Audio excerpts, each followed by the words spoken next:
अथ मन्त्रपाठः।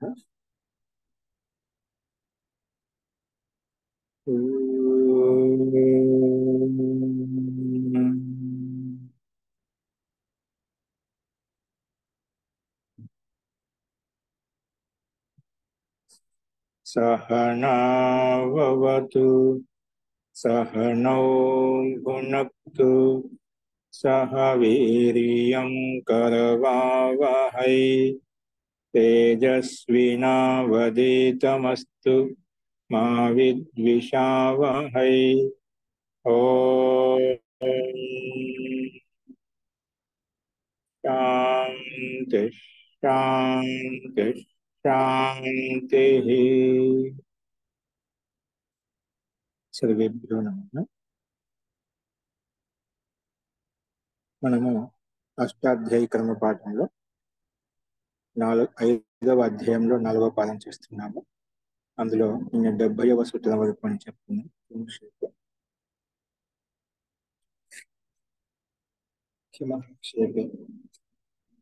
ఇది 71వ సూత్రం గమనించాలి. నిన్న చెప్పిన పాఠంలో ఎవరికైనా ఏమైనా సందేహం ఉంటే ప్రస్తుతం ప్రకృతి అనుష్ఠానం. సూత్రం వచ్చేసి నయస్ తత్పురుషాత్. నయస్ తత్పురుషాత్. నయ పంచమి విభక్తి ఏకవచనం, తత్పురుషాత్ పంచమి విభక్తి ఏకవచనం. అనుగతి వచ్చేసి న సమాసాంత న సమాసాంతాః తద్దితాః న్యా ప్రాతిపదికా ప్రత్యయః పరశ్చ ఇవన్నీ అనువృత్తి వస్తున్నాయి. అర్థః నయః పరే ఏ శబ్దాః తదంతాత్ తత్పురుషాత్ సమాసాంతాః ప్రత్యయాః న భవంతి.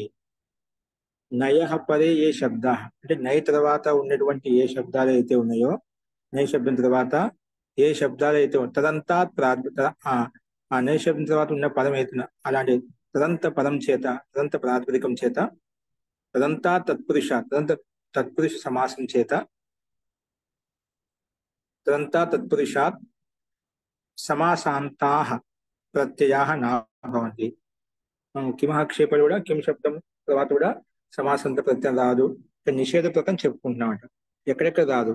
నై శబ్దం తర్వాత ఏ శబ్దాలు అయితే ఉన్నాయో అటువంటి శబ్దాంతాల తర్వాత కూడా సమాసాంత ప్రత్యయాలు రావు. సమాసాంత ప్రత్యయ నా భవంతి. ఉదాహరణకి అరాజ, అసఖ, అసఖ, అగౌహు.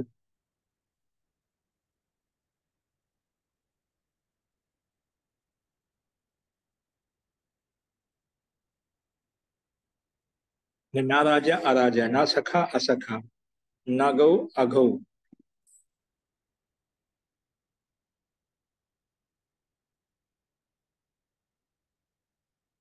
సో ఇక్కడ మనకు నై శబ్దం తర్వాత ఏముంది?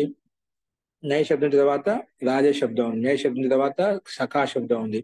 నై శబ్దం తర్వాత గౌ శబ్దం ఉంది.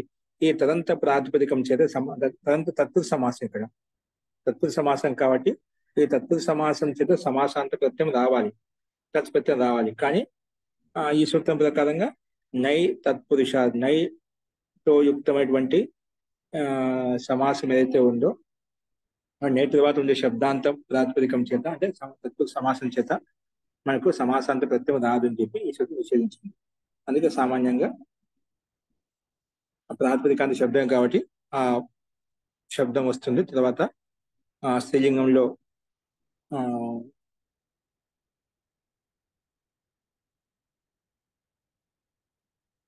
మాల్టీబానికి అవ్యదాప్సు భంగ్యాభ్యో దీర్ఘాస్య ప్రయుక్తమాల ప్రకారంగా సుప్లుక్ చేసుకుంటామంట. అగౌలో కూడా ఇదే విధంగా అర్థం చేసుకోవాలి.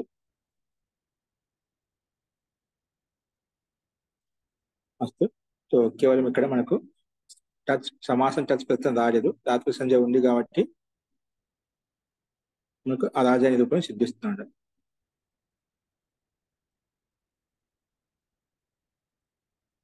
మస్తు.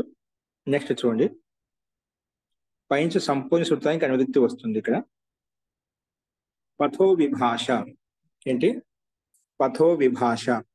పథ పంచమీ విభక్తి ఏకవచనం, విభాష ప్రథమ విభక్తి ఏకవచనం. అనువృత్తి వచ్చేసి నైస్ తత్పురుషాత్ న సమాసాంతాః తద్దితాః న్యా ప్రాతిపదికాత్ ప్రత్యయః పరశ్చ. ఇవన్నీ అనువృత్తి వస్తున్నాయి. అర్థః నయః పరో యః పతి శబ్దః. నై తర్వాత ఉన్నట్టు ఏదైతే పతి శబ్దం ఉందో, నయః పరో యః పతి శబ్దః తదంతాత్ తత్పురుషాత్ సమాసాంతః ప్రత్యయో విభాష నా భవతి. తదంత ప్రాతిపదికం చేత, తదంత తత్పురుష సమాసం చేత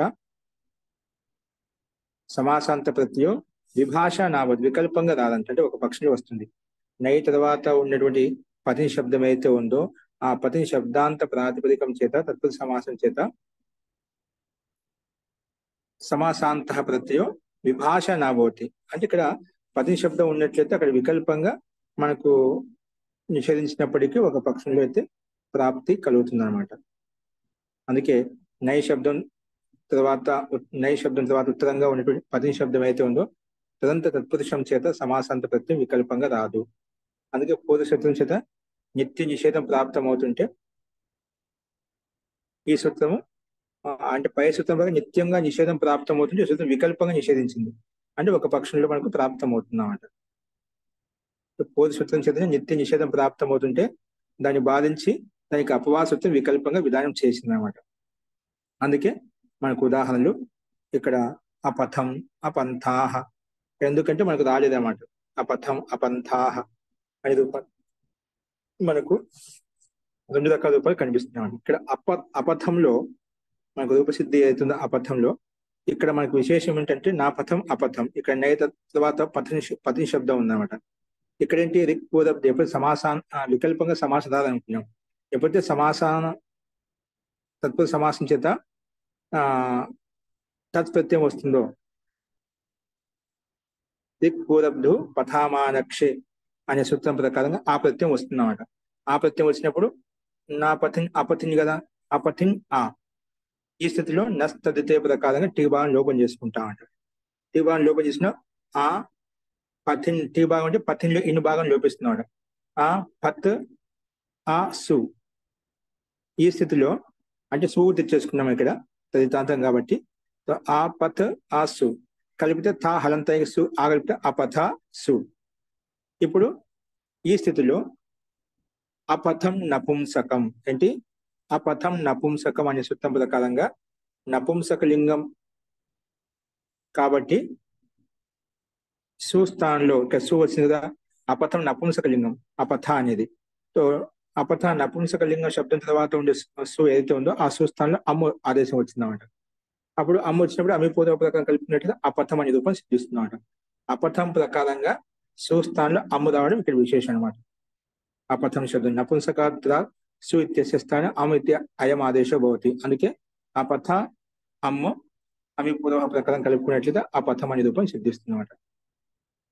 ఎప్పుడైతే అపంథాహలో రెండవ ఉదాహరణ ఏదైతే ఉందో అక్కడ మనకు సమాసాంత ప్రత్యయం రానప్పుడు అప్పుడు ప్రయోగం నా పథ అపథ అలా ఉంది కాబట్టి ఇక్కడ మనకు పంథాహ శబ్దం ఎలా తయారు చేసుకున్నా దానికి సమానం ఇక్కడ కూడా అర్థం చేసుకోవాలి. పంథాహ శబ్దం మనం ఒకటో పాదంలో చూసామన్నమాట. ఇక్కడ అదే విధంగా మనకు పతి శబ్దం అక్కడ పంథాహ శబ్దం తయారు చేస్తున్నాం. అక్కడ ఏంటి, అక్కడ సమాసాలు తత్సత్యం రాలేదు, దాని పక్షంలో అక్కడ రూపం తయారు చేసుకున్నాడు. అదేవిధంగా ఇక్కడ కూడా మనం అర్థం చేసుకోవాలి. అదే ఒకసారి గమనించండి. ఆచార్య, సమాసం అయిన తర్వాత మళ్ళీ వేరే ప్రత్యయాలు వస్తాయండి ఈ సుప్పులు కాకుండా? సమాసం ఏం పెడతారు తెచ్చుకుని సమాసం పత్ని తెచ్చుకున్నాం కదా, సమాసం కాబట్టి తత్పురుష సమాసం కాబట్టి ఆ సమాసానికి అంతిమంలో ఏం తెచ్చుకున్నాం మనం, సమాసాంత ప్రత్యయాలు కొన్ని ఉన్నాయి. ఇప్పుడు మనకి తెచ్చుకున్నాం అదే పూర్వ పతామానక్షేపకంగా ఏమొచ్చింది, సమాస ఆ ప్రత్యయం వచ్చింది అన్నమాట. ఆ ప్రత్యయం వచ్చింది కదా, ఆ ప్రత్యయం వచ్చినందుకు మనం అక్కడ పూర్వం టీబాన్ లోపం చేసుకున్నాము. ఆ కలుపుని ఆ సమాసాంతం వచ్చేసినమాట. ఓకేనా, ఇప్పుడు ప్రత్యయం వచ్చింది కదా, సమాసం ప్రత్యయం వచ్చింది కాబట్టి అది తదిత అధికారంలో ఉంది, మొత్తం ప్రాప్సంజ ఉంది అది. మ్హూ. ఉమ్.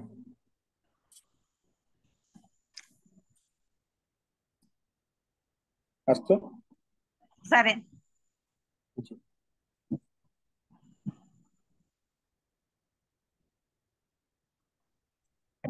సో అదే విధంగా మనం రూప సిద్ధులుగా పతి శబ్దం ఎట్లా చెప్తున్నా అంటే పతి శబ్దం కదా,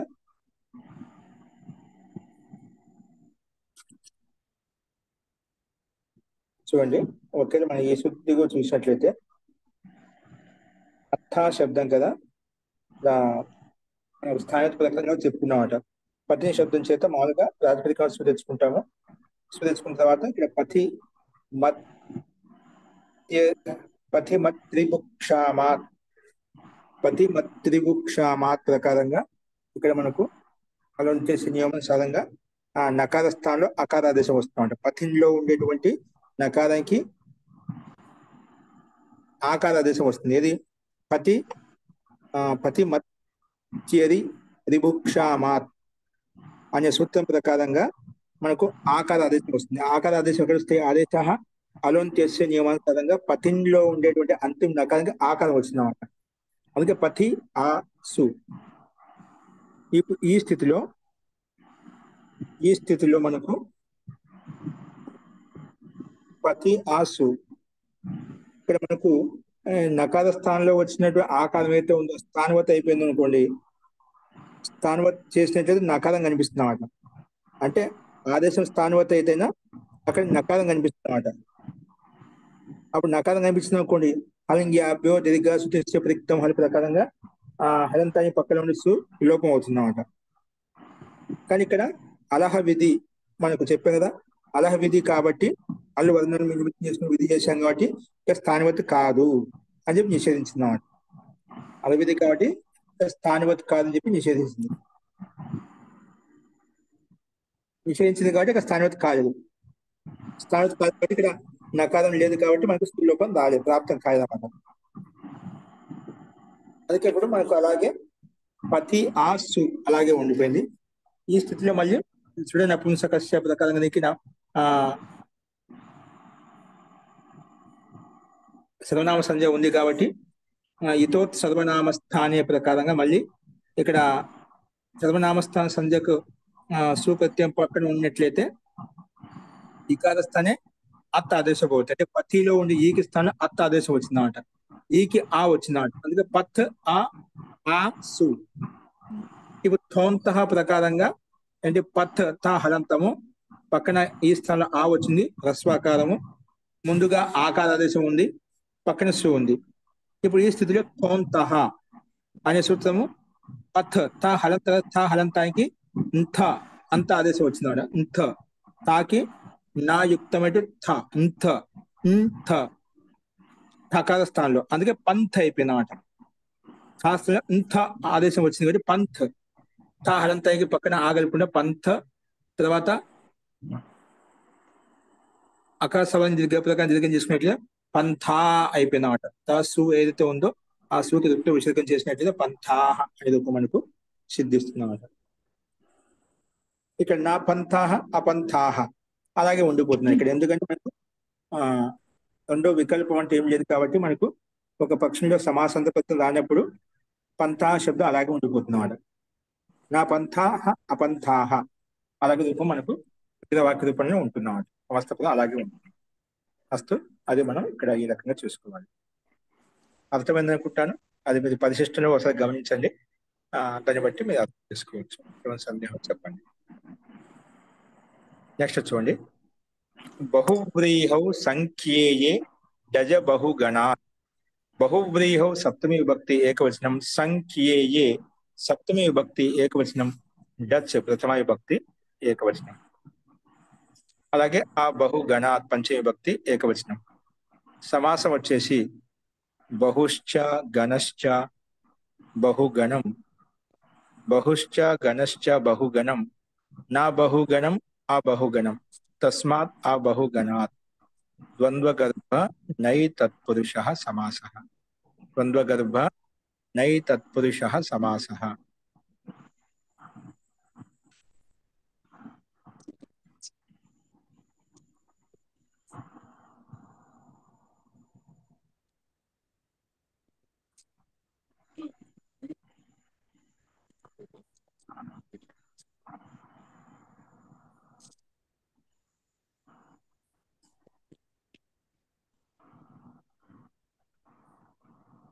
అస్తు. తో అనువృత్తి వచ్చేసి సమాసాంతాః తద్ధితాః జ్ఞా ప్రాతిపదికాత్ ప్రత్యయః పదశ్చ ఇవన్నీ అనువృత్తి వస్తుంది. అర్థః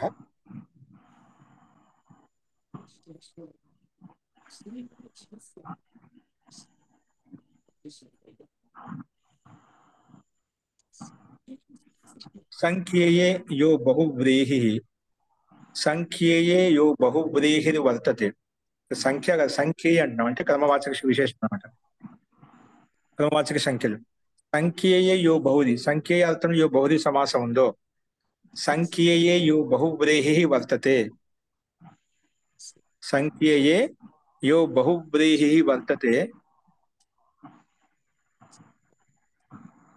తస్మాత్ బహుగణాంతాద్. తస్మాత్ బహుగణాంత, బహు శబ్ద అంతిమ ఉండాలి, గణ శబ్ద అంతిమ ఉండాలి. తస్మాత్ అబహుగణాంతాద్. ఓకే. తస్మాత్ అబహుగణాంతాత్ ప్రాతిపదికాత్ డచ్ ప్రత్యయో భవతి సమాసాంతః. సమాసానికి అంతిమంలో డచ్ ప్రత్యయం వస్తుందంట. ఎప్పుడు? సంఖ్యేయే యో బహు, సంఖ్యే తర్వాత ఏది బహుది సమాసం ఉందో అలాంటి బహుది తస్మాత్, ఆ బహుది సమాసం ఉండాలంట. తస్మాత్ దాని చేత బహుగణాంతాత్, ఆ శబ్దంతో బహు శబ్దం అంతిమంలో ఉండాలి లేదా గణ శబ్దం అంతిమంలో ఉండాలి. తస్మాత్ బహుగణాంతాత్ ప్రాతిపదికాత్, బహు అంతిమంలో ఉండే ప్రాతిపదిక లేదా గణ శబ్దం అంతిమంలో ఉండే ప్రాతిపదిక. అన్నారు కదండి, అవి లేకపోతే కదా. ఓకే. తస్మాత్ ఆ బహుగణ, బహుగణ శబ్దం లేకుంటే ఇక్కడ సంఖ్యేయో బహువ్రీహి వర్తతే. తస్మాత్ ఆ ఆ ప్రాతిపదికం చేత, బహుది ప్రాతిపదికం చేత, సమాసాంతం చేత బహుగణం లేకున్నట్లయితే, ఆ బహుగణాంతం చెప్పి బహు శబ్దంగా గణ శబ్దం లేకున్నట్లయితే అటువంటి ప్రాతిపదికం చేత సమాసాంత డచ్ ప్రత్యయం వస్తుంది. డచ్ ప్రత్యయం పోతే సమాసాంత, సమాసం డచ్ ప్రత్యయం వస్తుంది. అందుకే ఉపదేశాః, ఉపదశాః, ఉపవింశాః అంటే ఉపదశ అంటే 10కి దగ్గరగా, ఉపవింశ 20కి దగ్గరగా అలాంటి అర్థం. సమీపార్థం తీసుకుంటామట. ఉపత్రింశాః, ఆసన్న దశాః, అదూర దశాః, అధిక దశాః, ద్విత్రాః, ద్విదశాః అనే రూపాలు ఇక్కడ మనకు కనిపిస్తున్నామట.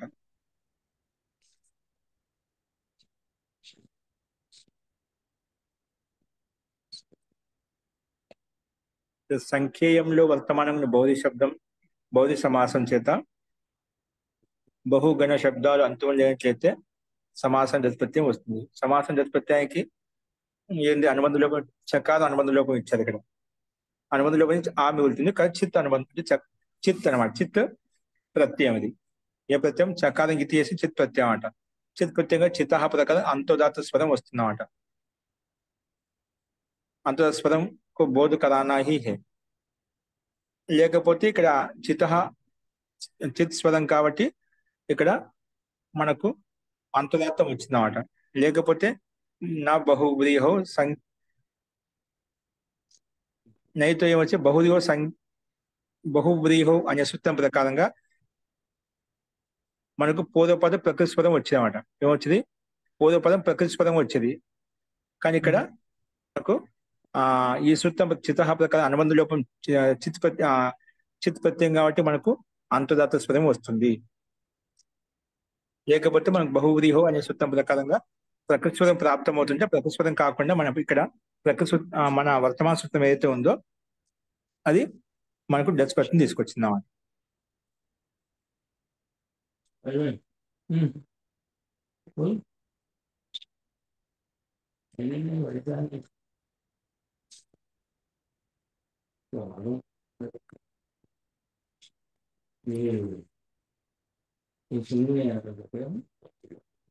చూడు ఒకసారి మనం చూసినట్లయితే ఇక్కడ మనకు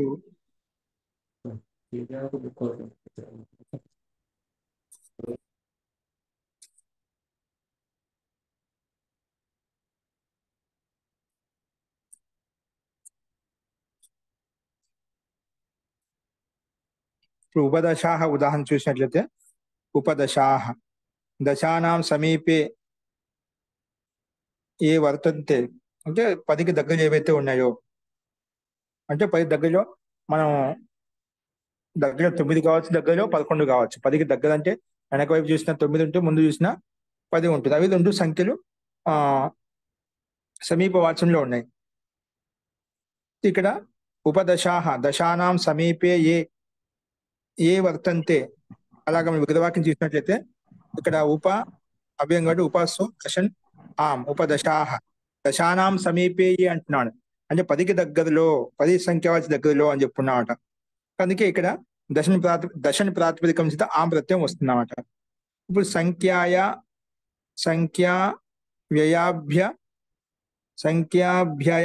సంఖ్యాభ్యయాసన్న అనే సూత్రం ప్రకారంగా సంఖ్యాక ఉపాన అవ్యయంతో సమాసం చేశాం కాబట్టి ఇది బౌద్ధ సమాసం అవుతుంది అన్నమాట. ఉపాన అవ్యాన్ని సంఖ్యావాచి శబ్దంతో సమాసం చేశాం కాబట్టి ఇది బౌద్ధ సమాసం అవుతుంది.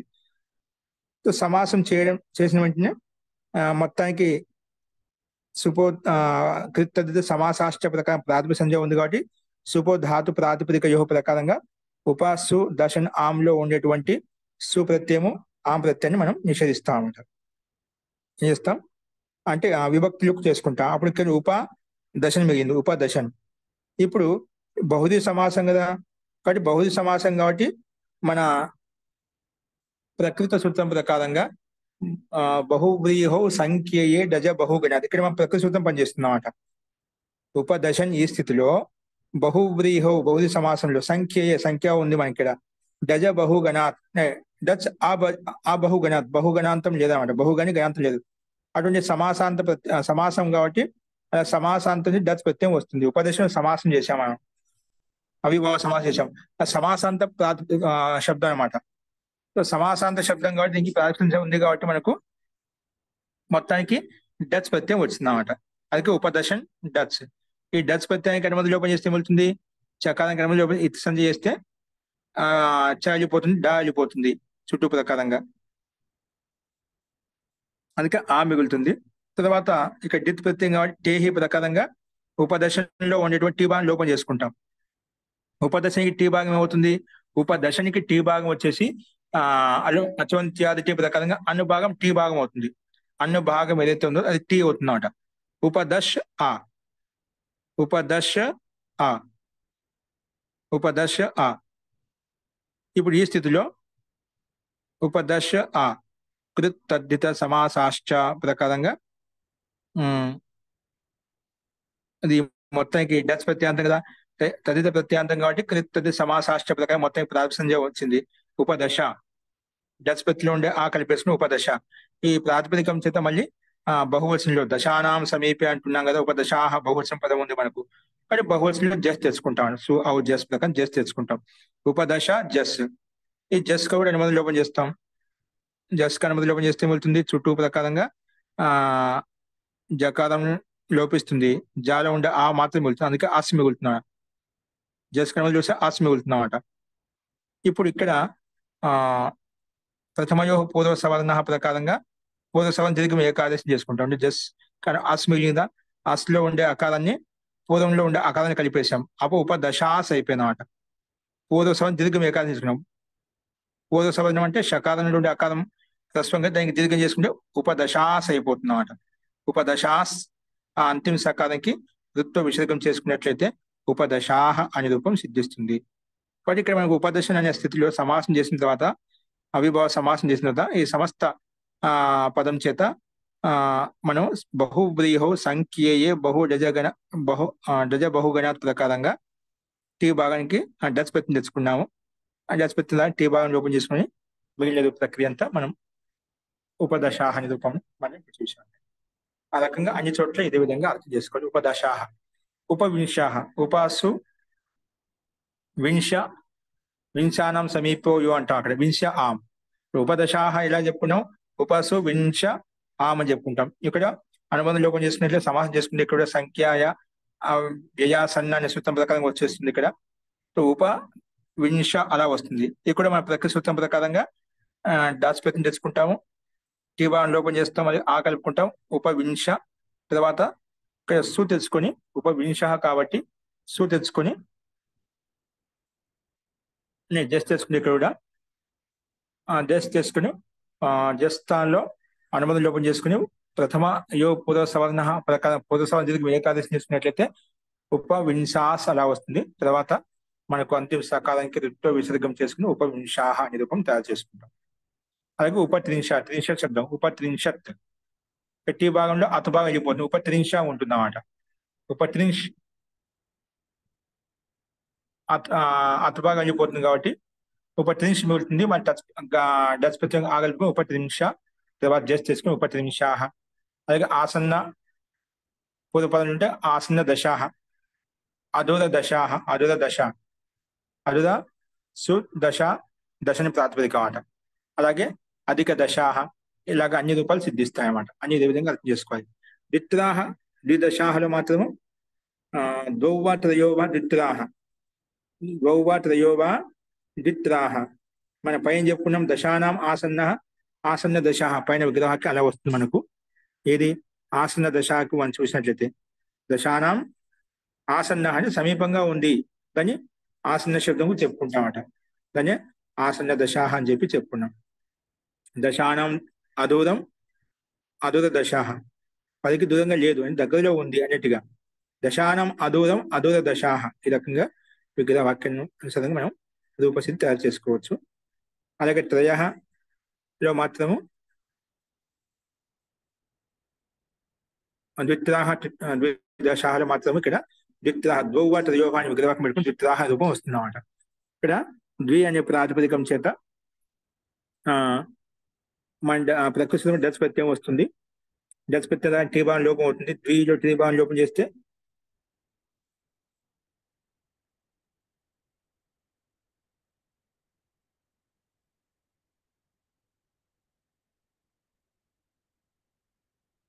ద్విత్ర శబ్దం సమాసంతం కదా, ద్విత్ర శబ్దం తీసుకుంటాము.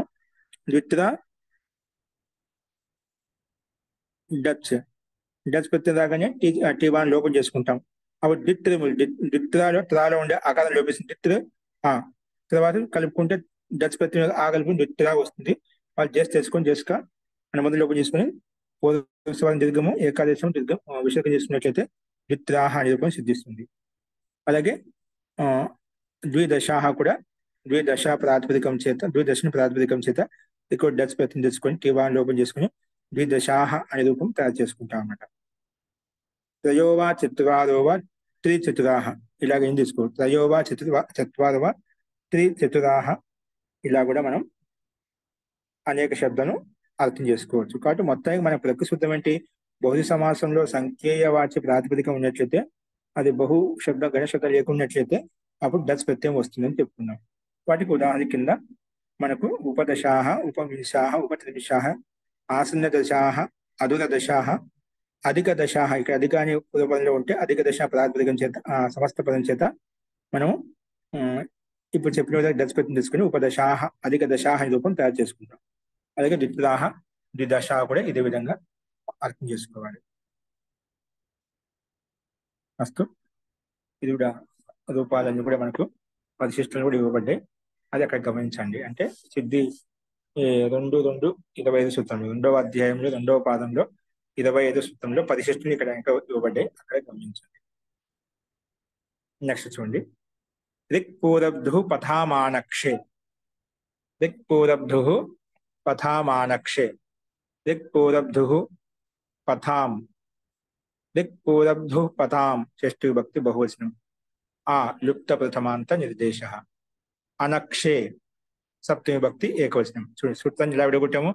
రిక్పూరబ్ధూహు ఇదంతా ఒక పదం, రిక్పూరబ్ధూహు పథాం ఇదంతా ఒక పదం తీసుకున్నామాట. రిక్పూరబ్ధు పథాం అది షష్ఠీ విభక్తి బహువచనంలో ఉంది. లుప్త ప్రథమాంత నిర్దేశ, లుప్త ప్రథమాంత నిర్దేశ. అనక్షే, అనక్షే ఇది సప్తమి విభక్తి ఏకవచనంలో ఉంది. అనక్షే సప్తమి విభక్తి ఏకవచనంలో ఉంది.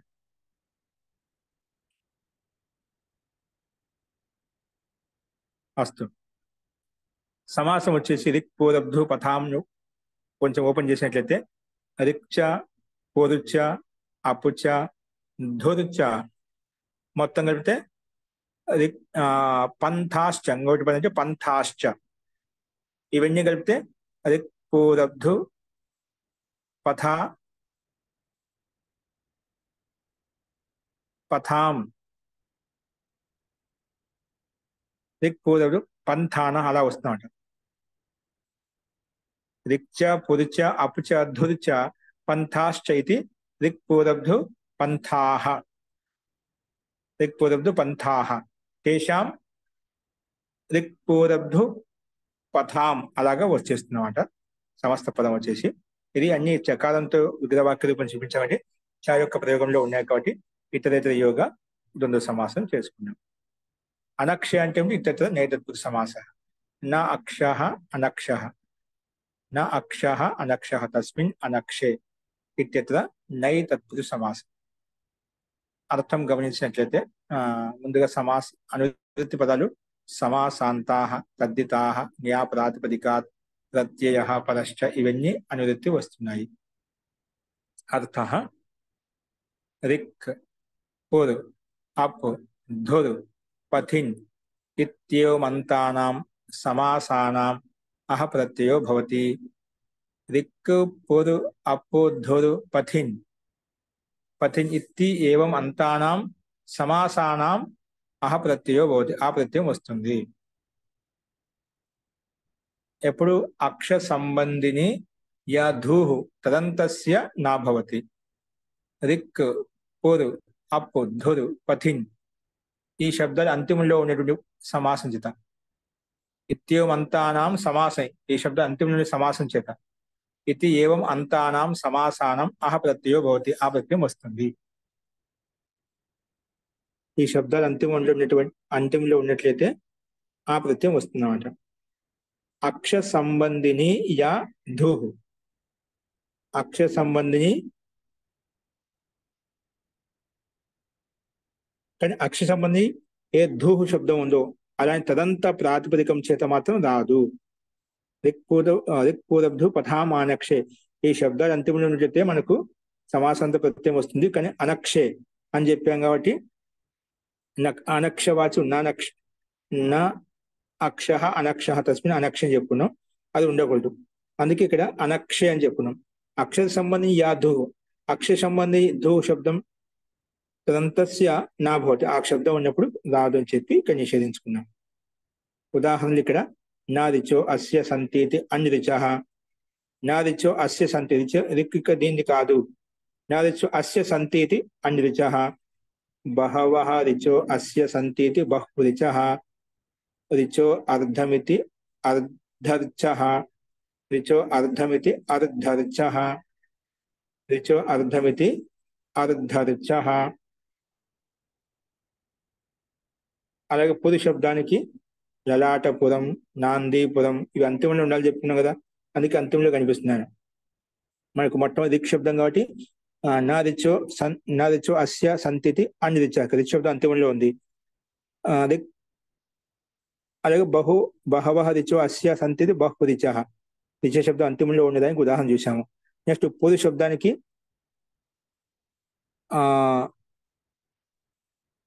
లలాటపురం, నాందీపురం అంతకంటే ముందు రిచో అర్ధమితి అర్ధర్చ ఇక్కడ రిచ శబ్దానికి ఉదాహరణ. లలాటపురం పుర శబ్దం అంతిమంలో ఉంది, నాందీపురం ఇక్కడ పుర శబ్దం అంతిమంలో ఉంది.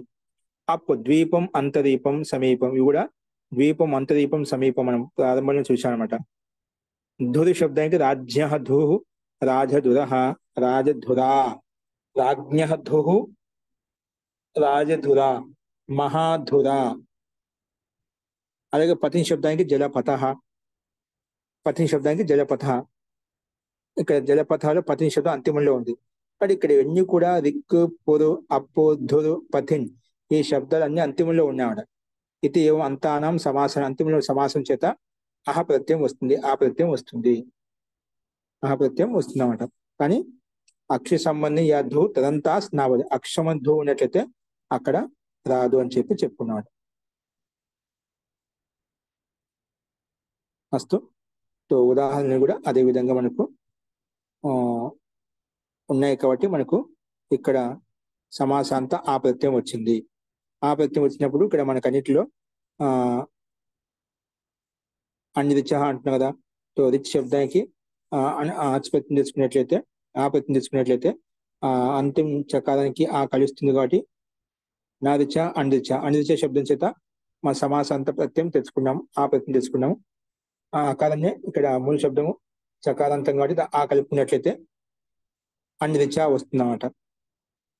తర్వాత సు తెచ్చుకుని విసర్గం చేసుకునే అన్ని రిచాహ రూపం సిద్ధిస్తుంది. అలాగే అన్ని చోట్ల ఇదే విధంగా అర్థం చేసుకోవాలి. అన్ని రిచాహ, అర్ధరిచాహ, బహురిచాహ అన్ని కూడా ఒకే విధంగా ఉంటాయి. మహోదయ అలాగే తస్మాన్ నొడచి నుట్టు నుట్టు వచ్చిందని పెట్టారు. నై రిచ్ ఆ ఇక్కడ తస్మాన్ వచ్చే ప్రకారం నుట్టు హోకర్ అన్ని రిచా ప్రకారం బహురిచా అది బని. తస్మాన్ నుడచి నుట్టాగం అంటే మనకేంటి నా రిచ అన్ని రిచ.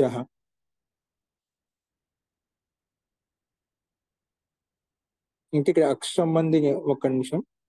మనకు రిక్ష శబ్దం రిక్ శబ్దం అంతిమంలో ఉండాలి. రిక్ శబ్దం అంతిమంలో అన్రిక్ అన్రిక్ అని చెప్పాము. నై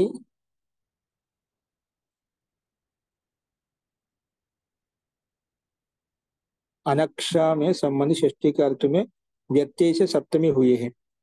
अस्तु, क्योंकि धुर शब्द ही अक्षर अर्थ वाला होता है, दो शब्द में अक्षर अर्थ वाला वस्तु अन्य ऋक आदि नहीं, अतः सामर्थ्य से धुर शब्द के साथ ही अनक्षय निषेध हो अनक्षय का संबंध लगता है.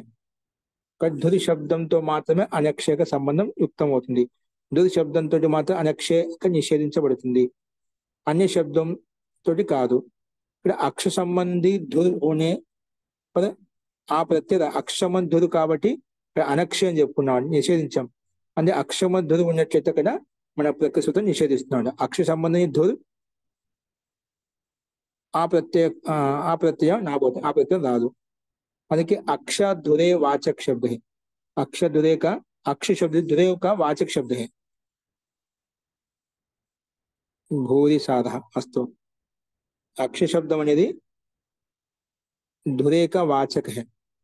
ఇప్పుడు ఇక్కడ ఇచ్చేది మనకు నై రిచ్ ఆ మనకేంటి అన్రిచ నా రిచ అన్రిచ్ నా ముందు నా శబ్దం ఉంది, రిచ్ శబ్దం ఉంది. రిక్ రిక్ శబ్దం అంతిమంలో ఉండాలి.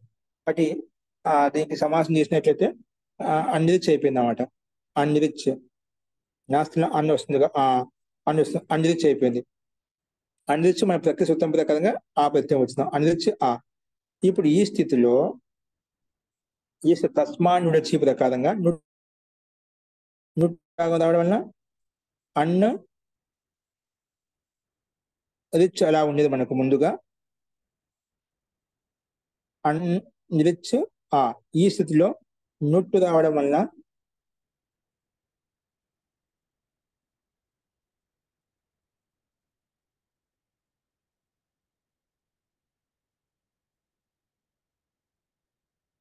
తస్మాన్ నుడచి నుట్టు వచ్చినప్పుడు అన్రిచ ఓకే. ఎందుకంటే ఇప్పుడు అరిచ ఉంది, నైక స్థానం ముందు వస్తుంది, అది సమాసం చేయడం వలన అన్ ఆ అయిపోతుంది. పక్కన నకరం ఎలా వచ్చింది, ఆ రిచ్ కదా, ఆ రిచ్ లో ఉండేటువంటి కాబట్టి నుట్టాగం వచ్చింది. అంటే నా తర్వాత నుట్టు వచ్చింది, అది కానీ ముందు నుట్టు వచ్చింది. కిత్తాగమహ అడిది పోతే కిత్తాగమహ అంతే పోతుంది కదా, కానీ కిత్తాగమ కాబట్టి ఆదిలే వచ్చింది, అంటే రూకి ముందుకు వచ్చింది అన్నమాట. అందుకే అన్న రు అంటే ఆ నుట్టు కన్నా ముందు వచ్చి నా మిగులుతుంది, ఆ రు కలిపితే అండ్రు అయిపోయింది, అండ్రుచ్ అయిపోయింది. తర్వాత ఆగలిపిన అండ్రిచ అయిపోతుంది. ఇక్కడ నుట్టు అనివార్యం మనకి, ఎందుకంటే అండ్రిచాలో నకారం ఎలా వచ్చింది మనకు నా రిచ్ అరిచ్ అయిపోతుంది అన్నమాట. అరిచ్ అరిచ్ నకారం కనిపిస్తుంది కదా, అది నుట్టాగం చేసుకొని మనకు అండ్రిచ అనే రూపం తయారు చేసుకున్నామాట. అయితే బహు రిచ్ బహురిచ ఇలా రూపం వచ్చిందన్నమాట. బహు ప్లస్ రిచ్ బహురిచ ఈ రకంగా అన్ని చోట్ల అర్థం చేసుకోవాలి. అలాగే లలాటస్య పురం లలాటపురం, ఇక్కడ సామాన్యంగా లలాట పుర శబ్దం, అది పుర శబ్దం అంతిమ శబ్దం కాబట్టి డైరెక్ట్ గా తెచ్చుకొని చూస్తాను అమ్మ ఆమె పురం చేసుకుని లలాటపురం అయిపోతుంది. అలాగే ద్వీపం అంతరీపం సిద్ధి మనం 1:1:53 ఒకసారి గమనించండి మీరు, పరిశిష్టన పూర్తిగా ఇవ్వబడింది, మనం చేసామన్నమాట. అలాగే రాజధురాలో టాప్ హోయి జాయిగా, రాజధురా శబ్దం అనేది ధురా శబ్దం కదా, అక్కడ స్త్రీలింగంలో టాప్ ప్రత్యయం వచ్చేస్తుందన్నమాట. రాజధురా శబ్దం కదా, టాప్ తెచ్చుకొని టాప్ కనుమతి లోపల చేసుకుని ఆమె వెళ్తున్నటి అకహ సవర్ణ దీర్ఘ ప్రకారం కలిపినట్లయితే అజ ధురా శబ్దం సిద్ధిస్తుంది. అలాగే మహతి ధూహు మహాధురా మహతి ధూః మహాధుర. ఇక్కడ మహత్ లో ఉండే తకారానికి స్థానంలో ఆన్ మహత సమానాధికరణ స్థానిన్యపి మధ్యమ ఆన్ మహత సమానాధికరణ జాతీయయో ప్రకారంగా ఇక్కడ ఆత్మ వస్తుంది. అంటే మహత్తులో ఉన్నటువంటి తకారానికి అంతిమ ఆకార ఆదేశం వస్తుంది. మహతా వచ్చేస్తున్నమాట. వస్తుంది మహతా వచ్చేస్తున్నమాట.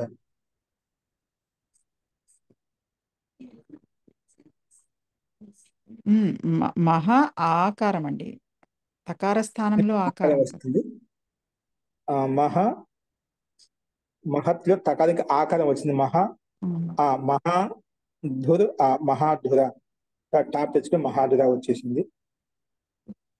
జలస్య పంథాః జలపథః. ఇప్పుడు దాకా చూసాం. జలస్య పంథాః జలపథః. పతిని శబ్దం కాబట్టి టీబాన్ లోపల చేసిన జలపథ్ జలపథః అలా వస్తుందన్నమాట. జల గస్ పథిన్ సమాసం అయిపోయిన తర్వాత మనకు పథిన్లో టీబాన్ లోపం అవుతుంది. పథ్ మిగులుతున్నాడు. పథ పథ అయిపోతుంది. జలపథ. మధ్యలో విభక్తికి లుక్ చేసుకుంటాం, సుప్లుక్ చేసుకుంటాం. ఇక టీబాన్ లోపు పథిన్లో ఉంటే బాగా టీబాన్ నెక్స్ట్ అయితే టీబాన్ లోపం చేసుకున్నమాట. అందుకే జలపథ అనే రూపం మనకు సిద్ధించిందన్నమాట. ఈ రకంగా మనం రూపాన్ని అర్థం చేసుకోవాలి. అస్తు. ద్వీపం అంతర్దీపం సమీపం అన్ని మనకు పరిశిష్టంలో అవసరం ఇచ్చారు. అక్కడ గమనించండి. వాటిలో ఏమైనా సందేహం ఉంటే మనం తర్వాత చూద్దాం. రేపు మీకు చెప్పండి ఏదైనా అడిగి ఎటువంటి సందేహం ఉన్నా కూడా. అస్తు. ఇందులో మీకు స్పష్టమేగా రూపాలు ఇవన్నీ. రిక్తు పొదు అపోద్ధోదు పత్ని శబ్దాలు అంతిమంలో ఉంటే అటువంటి ప్రాతిపదికమైన సమాసాంత ప్రత్యయం వస్తుంది. కానీ అక్ష సంబంధితులు ఉన్నప్పుడు మాత్రము సమాసాంత ప్రత్యయం రాదని చెప్పుకున్నాం. అందుకే అదే విధంగా ఇక్కడ ఉదాహరణ మనం చూసాం.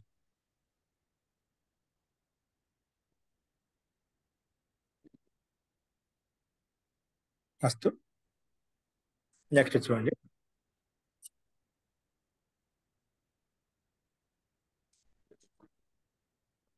అచ్ ప్రత్యన్వవ పూర్వాత్ సామలోమ్నః. అచ్ ప్రత్యన్వవ పూర్వాత్ సామలోమ్నః. అచ్ ప్రథమ విభక్తి ఏకవచనం. ప్రత్యన్వవ పూర్వాత్ పంచమి విభక్తి ఏకవచనం. సామలోమ్నః పంచమి విభక్తి ఏకవచనం.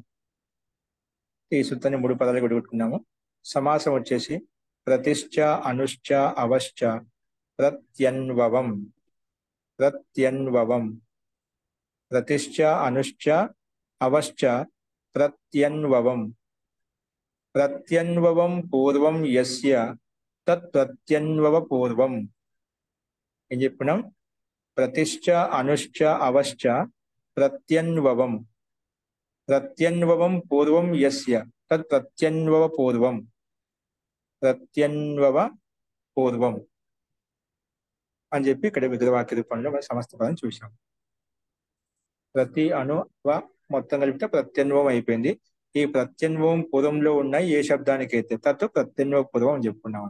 తస్మాత్ ప్రత్యన్వవ పూర్వాత్. ఇది ద్వంద్వగర్భ బహువ్రీహి సమాసం. సమాసం వచ్చేసి చూడండి. అనువృత్తి వచ్చేసి సమాసాంతాత్ తద్ధితాః జ్ఞా ప్రాతిపదికాత్ ప్రత్యయః పరశ్చ. ఇవన్నీ అనువృత్తి వస్తున్నాయి.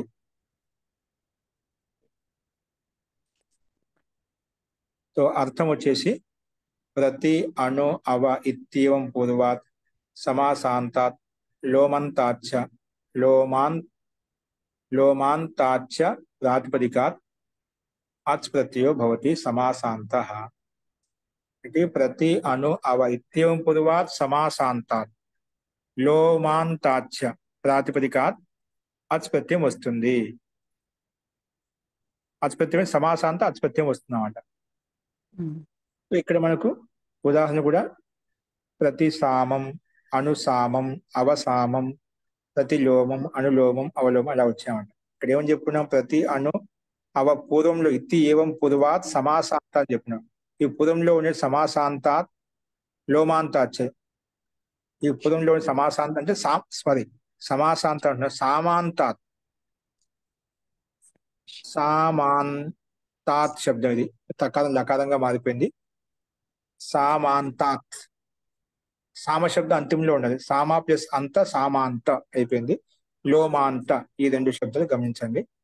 సామచ లోమచ సామలోమం తస్మాత్ సామలోమాత్ అని చెప్పుకున్నామని విగ్రహవాక్యంగా.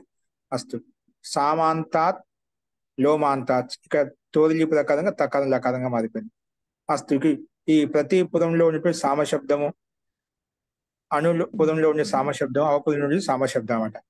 అలాగే లోమ శబ్దం ఇది తీసుకోవాలి పురంలో ఉన్నట్లయితే. అందుకే ప్రతి సామం, అనుసామం, అవసామం, ప్రతిలోమం, అనులోమం, అవలోమం, మొత్తం సామశబ్దం కానీ లోమ శబ్దం కానీ అంత్యంలో ఉండాలి. అందుకే ఇక్కడ మనకు రూపాలు ప్రతి సామ అనే ప్రాతిపదికం చేత, సమాసాంత ప్రాతిపదికం చేత మనకు మన ప్రకృతి ప్రకారంగా ప్రతి పురంలో ఉన్నటువంటి సామాంత ప్రాతిపదికం కాబట్టి అచ్ప్రత్యయం వచ్చింది. అచ్ప్రత్యయం రాగానే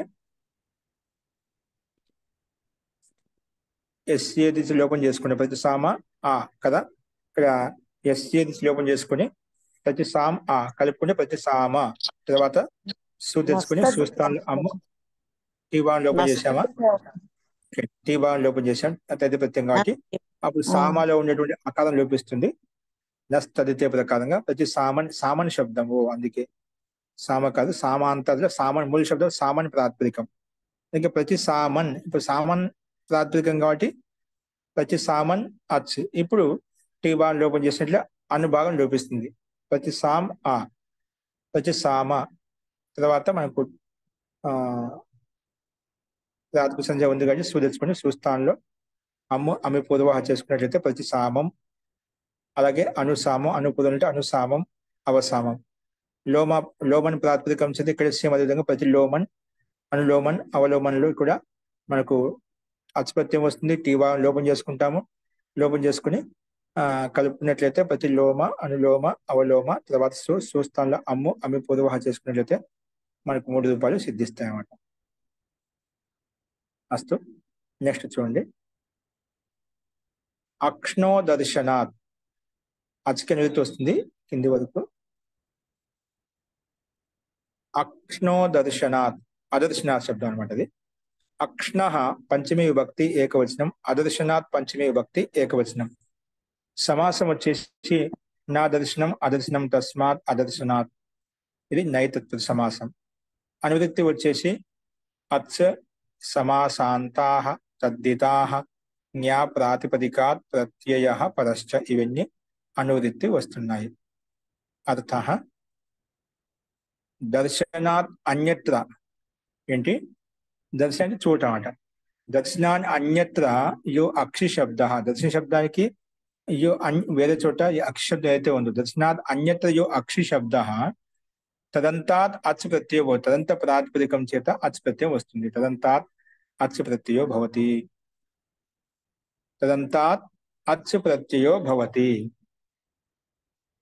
లవణం అక్షి ఇవ లవణాక్షం, పుష్కరం అక్షి ఇవ పుష్కరాక్షం.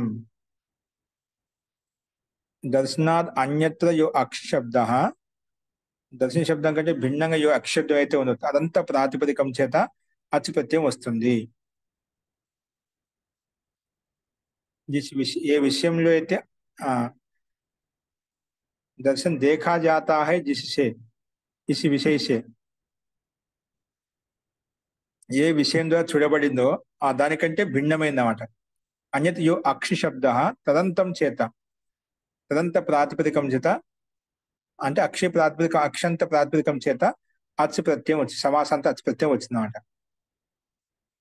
ఇక్కడ అక్షి శబ్దం అంటే నేత్రవాచక శబ్దం అన్నమాట. అందుకే ఇక్కడ ముఖ్యార్థ వృత్తి,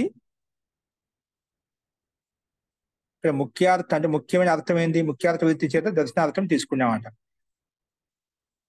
అందుకే అక్కడ అచ్ ప్రత్యయం రాలేదు. ఎందుకు రాలేదు అంటే సో జహా ముఖ్యార్థ వృత్తి సే దర్శనార్థ హోగా, ఎక్కడైతే ముఖ్యార్థ వృత్తి చేత దర్శనార్థం ఉన్నట్లయితే అక్కడ అచ్ ప్రత్యయం రాదు. ఇక్కడ ఏమంటున్నాం అక్షరం అదర్శనార్థం చెప్పాను, దర్శనార్థం కాదు. దర్శనార్థం ఉంటే అక్కడ ఖచ్చితంగా రాదు. ఇక్కడ అదర్శనార్థం కాబట్టి దర్శనార్థం ఉంటే అక్కడ రాదు, అదర్శనార్థం ఉంటేనే వస్తుందన్నమాట. ఇది అందుకే అదర్శనార్థం కాబట్టి మనకు ఇక్కడ మనకు అచ్ ప్రత్యయం వచ్చిందన్నమాట. దర్శనార్థం ఉంటే మనకు రాదు. జహ ముఖ్యార్థ వృత్తి దర్శనార్థ హోగా అప్పుడు అచ్ప్రత్యయం రాదు. ఇక్కడ అదర్శనార్థం కాబట్టి వచ్చిందన్నమాట. అందుకే ఉపమితం వ్యాఘ్రాదిభి అనే సూత్రం ప్రకారంగా లవణాక్షం ఆదిలో కూడా సమాసం వచ్చేది అనమాట. లవణ ప్లస్ లవణాక్ష శబ్దం ఉండాలని చెప్పినదా.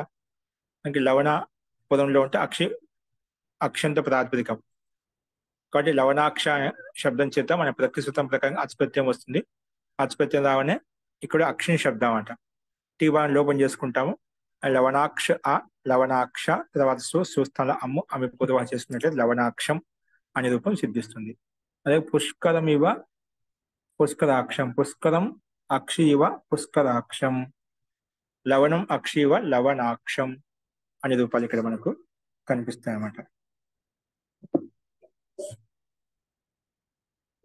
లవణాక్షం పుష్కరాక్షం అస్తు. ఇక్కడ ఉపమితం వ్యాఘ్రాదిభి సామాన్య ప్రయోగ ప్రకారం లవణాక్షం అది సమాసం చేసుకున్నామంట. అలాగే దీంట్లో కూడా ఇలా వస్తుంది. పుష్కరాక్షను కూడా ఇదే విధంగా అర్థం చేసుకుంటాం. ఇక్కడ టీ భాగం చేసుకున్నాం కాబట్టి లవణాక్ష పుష్కరాక్ష అంతిమ ఆకారం కలుపుకొని లవణాక్ష పుష్కరాక్ష సు అము అవి పొదువ చేసుకుని ఈ రూపాన్ని తయారు చేసుకుంటాం. ఫస్ట్ ఈ రకంగా 75వ సూత్రాన్ని మనం చూసాము. నెక్స్ట్ వచ్చేసి ఇది అష్టాధ్యాయిలో అత్యంత విశాలమైన సూత్రం అనమాట. అంటే అష్టాధ్యాయులు 4,000 సూత్రాలు పెద్ద సూత్రం ఉందంటే ఇదే అనమాట.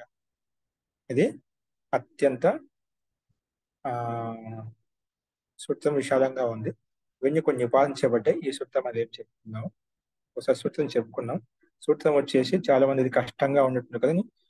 ఏదైతే కష్టంగా ఉంటుంది పెద్ద పొడుగుగా ఉంటాయో త్వరగా గుర్తుండిపోతాయి. ఇవి సూత్రాలు ఏంటంటే అచతుర విచతుర సుచతుర స్త్రీ పుంస దేన్వ నడుహర్క్ సామ వాంగ్ మనసా సాంగ్ వాంగ్ మన సాక్షిభు వద సాక్షిభు వదార గవోష్టివ పదష్టివ నక్తం దివ రాత్రిన్ దివ హర్ దివ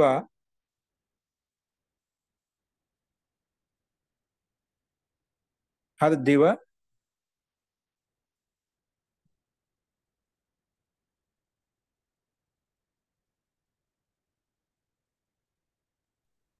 అహర్దివ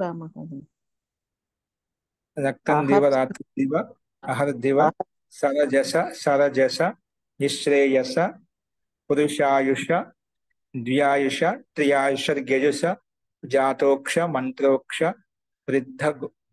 వృద్ధోక్షోపశున గోష్ఠాశ్వాహ వృద్ధోక్షో పశున గోష్ఠాస్వాహ అస్తు. దీని లహేజ కూడా అచతుర విచతుర సుచతుర స్త్రీ పుంస దేన్వ నడుహత్ సామవాంగ్ మనసాక్షి భువ దారగవోష్ఠివ పదష్టివ నక్తం దివ రాత్రిం దివ రాత్రిం దివ హర్ దివ సరజస నిశ్రేయస పురుషాయుషర్ ద్వ్యాయుష త్రియాయుషర్ యజుష జాతోక్ష మహోక్ష వృద్ధోక్ష పశ్న గోష్ఠ స్వాహ. ఇది మనకు సూత్రం అండి. అస్తు. సో దీంట్లో ఒక్కొక్క పదం ఏంటో ఈ పాతాలు ఇవ్వబడ్డాయి. అక్కడే సింపుల్ గా ఉంటుంది. అదేంటో మనం చూద్దాం. ఒకసారి చదవండి ఇది కూడా. అస్తు. ఇందులో ఎవరికైనా సందేహాలు ఉన్నాయి? ఓకే అండి. అస్తు. శాంతి పాఠ.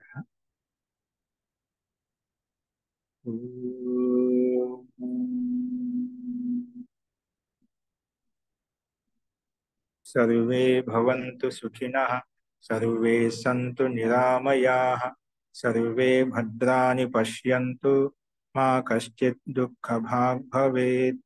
ओम शान्ति शान्ति शान्तिः. సర్వేభ్యో నమః. అందరికీ నమస్కారం అండి.